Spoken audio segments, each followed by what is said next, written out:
Provided you're not a serial killer, sociopath, or pederast, if you're in the business of kidnapping people, it's usually for one of three reasons. You want money, you have political, religious, and/or world domination plans, you are out for revenge. In Mexico, kidnappings are up 30% since the drug dealers have had a loss of revenue recently because of a saturated market, so they've started to diversify into other business opportunities. The advantage of kidnapping someone is that there's very little competition. You want someone, you just take them. The only legit reason you'd fix a sporting event would be for monetary gain. Not even Raiders fans would kidnap a woman and a child to ensure victory, so it didn't stand to reason that the millionaires who wagered on the yacht races would be willing to be criminally fervent. You kidnap a member of the Atone family, you want something, even if you say you want nothing. Tell me exactly what they said, I said to Gennaro. They told me that they had my wife and daughter, that they were on the boat with them, watching them, and that if I followed the rules, nothing would happen. If I pulled out of the race or won it, they'd kill them both. All I had to do was lose the Hurricane Cup, and no one would be the wiser. So then you should lose the Hurricane Cup, I said, and you should put your expatriate tax dollars to work and call the FBI. It's not that simple, Gennaro said. He got up from the sofa abruptly, opening the sliding glass door, and stepped out to the terrace, where he stood with his back to Sam and me while he looked out over the ocean. His hair was whipped by swirling winds. On the 40th floor, you can't really expect it all to be perfect, can you? And I could also see that his polo shirt was rippling against his skin. It just didn't look all that pleasant out there, so I didn't get up. You gonna go out there, Mikey? He's the second person to get up for me in the middle of a conversation today. Sounds like your mother had good reason, Sam said. Really? You know what they say in the seals, Sam said. A cup of sugar is easier to swallow than a cup of anthrax. I don't recall hearing that. Maybe it was a cup of dimethylmercury. Anyway, sentiment here is the rule of the day. I shouldn't have to interrogate our own clients, Sam. Rich people aren't like you and me, Mikey. They like to be served. It makes them remember what it was like having serfs. Fine, I said, but if he gets dramatic on me again, I'm leaving. Sam and I walked outside and stood on either side of Gennaro in case he decided to jump or in case I decided to throw him off. He turned and looked at us both with what could only be described as dispassion, as if we were somehow ruining his moment. Jean, why don't you tell Mikey about your mitigating circumstances? Mitigating circumstances never sounded like good news. Invariably, it was the sort of thing that meant I was going to get shot at. You have to understand that there is a tremendous amount of pressure related to being the son of Victor Stefania, Gennaro said. I can appreciate that, I said. It might not be the case here in America, but he was part of the world culture. People feel like he was part of them, not just a person they saw racing on television.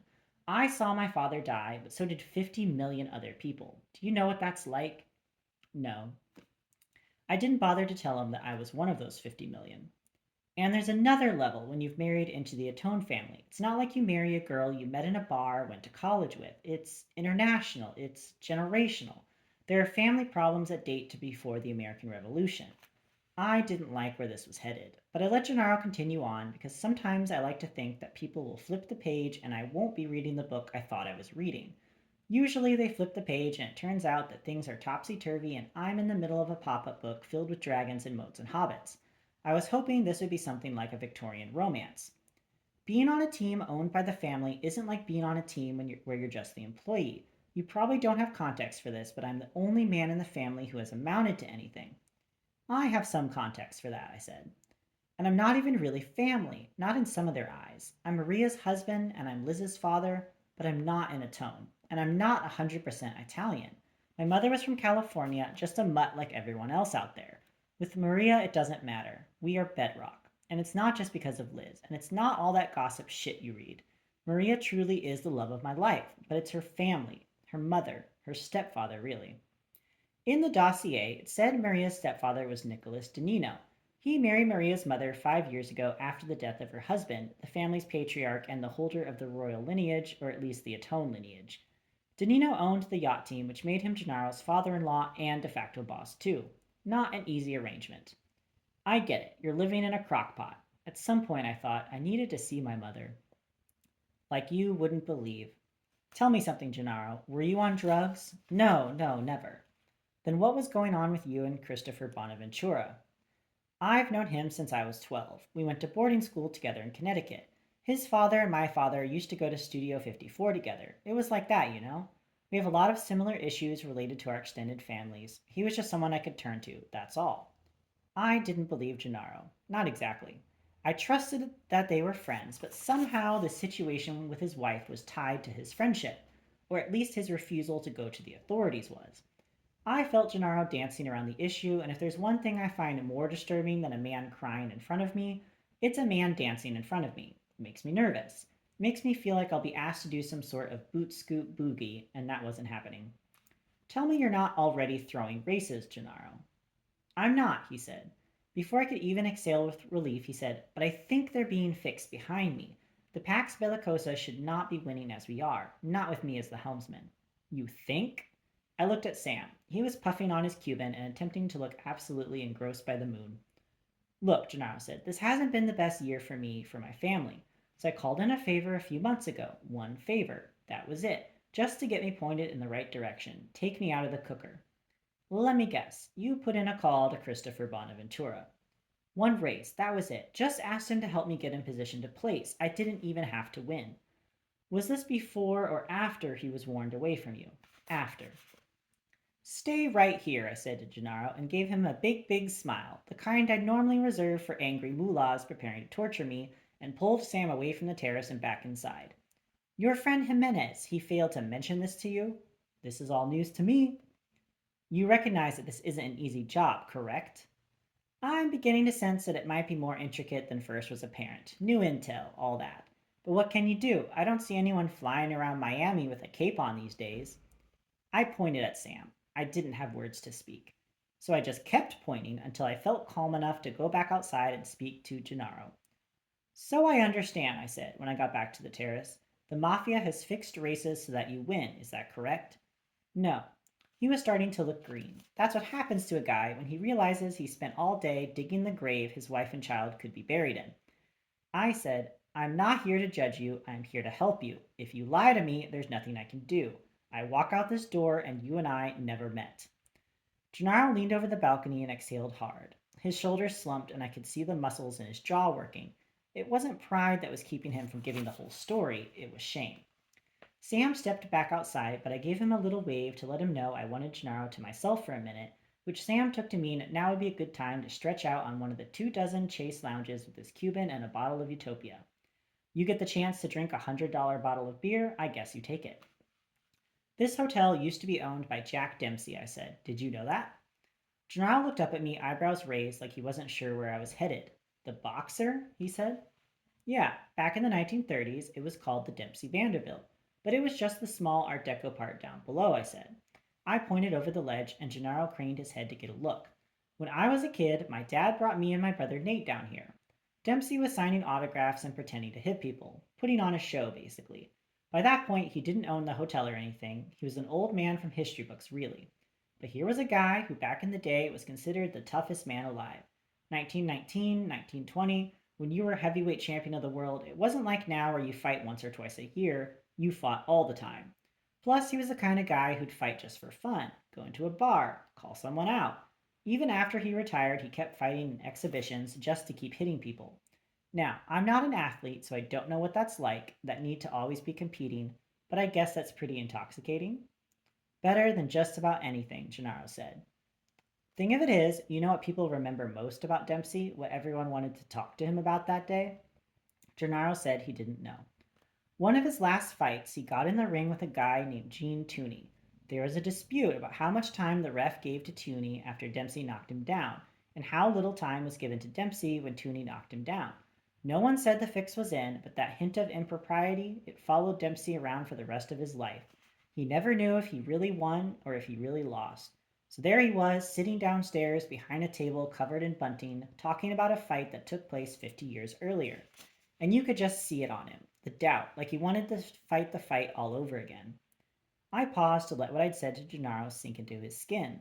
That I didn't know anything about Gennaro prior to that day didn't change the fact that, to a segment of society, he was considered one of the world's finest athletes, if helmsmen can be considered athletes. I suppose if NASCAR drivers and jockeys are classified as such, competitive yacht racers probably have equal claim to the designation. Christopher just told me he'd give me a better chance not to lose. That's all, he said. I still had to race to win. I wanted my skill and my boat to win out at the end, not have it be something where I just coasted in. Do you even hear yourself? I said. This is your wife and child we're talking about. This is what you're going to stand on when your wife and child are shark bait? He narrowed the field with his influence, Gennaro said. The end game was easier to manage, that's all. But he's still doing it, I know. How? Gennaro squinted up at the darkening night sky. Clouds had rolled in, and the air was thick with humidity, the moon and the stars obscured in gray, but the swirling winds atop the Satai made everything feel tinged with violence. I'm not Jack Dempsey, he said. Then you call Bonaventura and you tell him to stop. You tell him that you need to race on your own. I can't just call him and tell him to stop. Sure you can, same way you told him to start. I throw a race and then go to the FBI. You think Christopher would just let me walk away from that? How long before they'd be cornering Christopher? I make that call and I'm asking for trouble from Christopher that our friendship won't save. Maria, Liz, me, the whole family. Christopher won't care. He's made that clear enough. When you go into business with the mafia, it's important to understand their organizational values and business model. Just like McDonald's, they are all about conceptualizing a franchise and then recreating the concept over and over again, so that people get comfortable knowing that if they're in Pensacola or Paris or Prague, they can say Big Mac, large fries, and a Coke, and be fairly certain what they'll be getting back. You see that yellow M, Ronald McDonald, and a bunch of severely underpaid employees, and you feel relatively safe. With the mafia, the same principles are in place. You see a person like Christopher Bonaventura, you expect that he'll be able to influence a boat race in such a way that you have a better chance of winning. Trouble is, the mafia isn't concerned with better chances. They want an assured decision.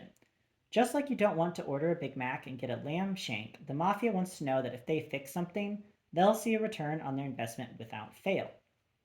It's called organized crime for a reason. When the mafia is run correctly, it can be as highly functional as a Fortune 500 company, with every aspect controlled and proctored and studied. The difference is that the mafia typically only ruins a few lives. Christopher Bonaventura was suspected of ordering the murder of his father and his older brother. Killing Gennaro Stefania and half of the Ottone family wouldn't be fun, or without publicity, but if you're Christopher Bonaventura, bad publicity is the least of your concerns. What was clear, however, was that he wasn't the person who'd surreptitiously kidnapped Maria and Liz. There was nothing working to his advantage from the act, and kidnapping simply wasn't mafia style. At least not one this intricate, where the people who'd been kidnapped, and probably most of the crew of the boat, had no idea they were actually being held captive.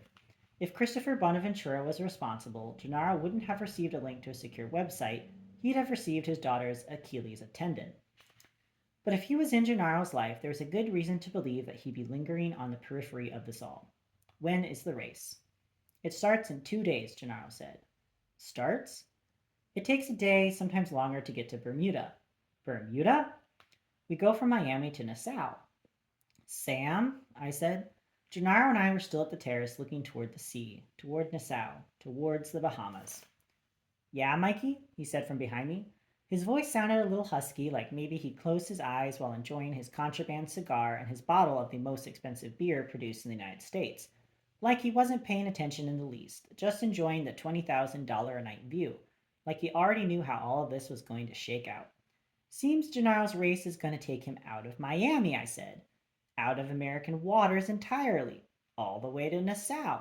You ever been to Nassau, Sam? Did a job there in '92. Rumor was Carlos the Jackal was there taking a powder. Ended up totally erroneous. Splendid beaches, Mikey. You'd love it there. Unfortunately, I said, I won't be going to the Bahamas, will I? Oh, right, right, Sam said. He sat up, rubbed at his eyes a little, took a puff, took a swallow. Like he didn't realize the high likelihood of a Coast Guard gunship waiting for me if I strayed too far from Miami. Or just the gun. Well, if it turns out we can't solve Gene's problem before the race, I'll make the trip, Mikey. He looked at Gennaro, who I could tell didn't really like being called Gene in the least. It's going to be no problem, Jeannie. Mike and I will solve this intricate riddle. The riddle was a significant one. Whoever had set up the surveillance on Maria and Liz knew they could ask for $1 million, or $5 million, or a bag of diamonds, and the Atone family would have no problem supplying the demand. Money would mean nothing to them. When Frank Sinatra Jr. was kidnapped by Barry Keenan and his hapless pals, it wasn't because Keenan loved My Way. He was broke and needed money to live on. In Colombia, where kidnapping is the lone growth industry in a sagging economy, where they could practically put up Chamber of Commerce billboards that say more than 3,000 ransom kidnappings this year, and no one would blush since it's the best investment opportunity in the country. Most people don't just stumble into an abduction. If you kidnap someone, you usually have to be willing to kill that person. And if you're willing to kill someone, in this case a woman and a child, that means you're desperate. Barry Keenan wasn't desperate, he was stupid. And when you're stupid, you involve more stupid people in your employ, and eventually someone breaks. Their morality gets the better of them, and the plot all falls apart, as it did with Sinatra Jr. The Colombians and Mexicans are desperate and engaged, a dangerous combination, but one that takes savvy. The Colombian model involves in depth knowledge of the people you're pressuring, which made Gennaro's issue all the more curious. Whoever was on the boat, whoever had contacted Gennaro, whoever needed him to lose, knew he couldn't go to the authorities, knew somewhere, somehow, that Gennaro had dirt on him that could get his wife and child and himself killed without any secondary exertion at all. Intimate, elegant, flawless. This is going to be a costly mission, Sam said, as if he'd been listening in to my thought process, though more likely he was just thinking about how much he was enjoying the fruits of the mission thus far and wouldn't mind daily update meetings in the suite. With the kind of intel we'll be reconning, this will require an absolute DEF CON level X-ray attachment, right, Mikey? Sometimes it's hard to remember that Sam used to be an actual Navy SEAL. I can pay whatever you need, Gennaro said. That's not a concern. I told Gennaro I need the names of everyone on the boat with his wife, the names of everyone who sailed with him on the Pax Bellicosa, and a simple understanding that from now on he answered to only one person, me. We need to make this problem disappear before you ever get on your yacht, I said. Eliminate any possibility of problems and make sure your wife and daughter are safe. When will they be in American waters? Race day, he said. Maria gets nervous when I race, so they'll be right outside Government Cut. She always says if she has to wait for me at the end, she won't have any nails left. But if she can see me stream past when everyone is even, it's easier. I've never understood it. It sounds crazy, doesn't it? No, I said. Sounds like she just wants to see you perform. You watch the beginning of a 2 day race. It's just the sport, not the competition. Maybe you're right, he said. She probably doesn't care if you win or lose, Gennaro, I said, and neither does your father. Gennaro reached out and shook my hand, and this time it felt like there was an actual body behind the hand. I trust you, Gennaro said. I'm going to get your wife and child off that boat alive. I know, I do. Good. Now you tell me something so I know I can trust you. Got any idea who might have blown up that $1 million yacht this afternoon? Gennaro nodded once very slowly. It was enough. Let me guess, it helped your endgame? This isn't the life I wanted, he said. Who has that exactly? I said. My wife, he said. My daughter. Then we'll keep it that way. We left Gennaro out on the terrace and made our way back to the elevator. 2 days wasn't much time, but then kidnappers don't generally work with your schedule. Once you have the ability to manipulate time, you have the ability to manipulate emotion, which meant that we'd need to have an idea who the players were long before Gennaro took to the water. So, I said to Sam after we stepped into the elevator, did you forget the part about the Bahamas? I must have. And the part with the fixed races? Took me by surprise.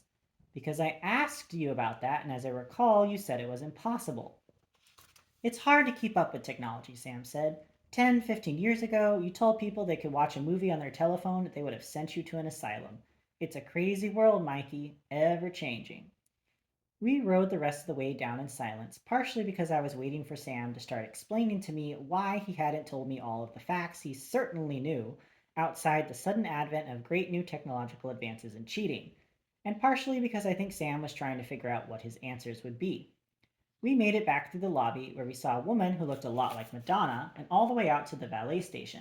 I was holding strong. Crap, Mikey, Sam said. Are you going to say something? What would you like me to say? I don't know. Something about this being a job for a Delta Force team? Maybe something snide about the amount of information I kept on the side? That sort of thing. I had to give it to Sam. He knew me well. When was the last time you tacked on the open sea, Sam? It's been a few years. It all comes right back. You got nothing to worry about, Mikey. You're right, I said, and smiled, because when you can smile instead of scream, it's always a nice gambit. Once a seal, he said, though he didn't sound too confident. Always a seal. I'll pick up some deck shoes and we'll be good to go. Sign me up for the America's Cup. Sam turned and looked at the old Art Deco portion of the setai and then looked back to me with a queer smile on his face. That Jack Dempsey stuff with you and Nate and your dad, that really happened? No, I said. Still, he said, pretty good story. I wanted to go, I said, but my dad wouldn't take me. I don't even know how old I was. Maybe 7 or 8. Young at any rate. 20 years later, I'm making a dead drop in that one library in Namibia that had an English language section, and I find Dempsey's biography just sitting there, like it's been waiting for me all that time. I didn't have a Namibian library card, so I'm afraid I stole it. Namibia was a nice place, Sam said, if you like imploding tungsten mines. I find the smell of burning tungsten mines very relaxing. Not from the inside, I said. The valet brought Sam's buddy's car around. What's different about my car? Sam said. It's not actually your car, I said, and it looks like they washed it. Sam seemed duly impressed and compensated the valet for the cleaning by handing him 5 whole American dollars before we got in and drove off. Tell me something, Sam. Do you trust Gennaro? Sure, Mikey, Sam said. You saw the look on his face. I don't think you faked that kind of desperation. Sam was probably right, but something was eating at me about the whole situation, a point that wasn't clear yet.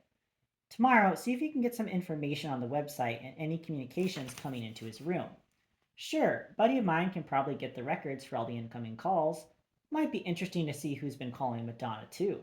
Let's just keep it focused on Gennaro, I said. Sam agreed by grunting, so I expected to get a full report on Madonna's movements nonetheless. Another thought occurred to me. Do you happen to know anyone in town trying to sell plutonium? I said. Not unless bin Laden's on spring break, Sam said. Why, you looking to take out Canada once and for all? Fee said an old friend was in town, I said. Just wanted to, see if you'd heard anything.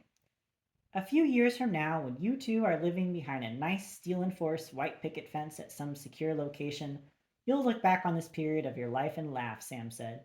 The funny thing was that he didn't say it with the slightest bit of irony.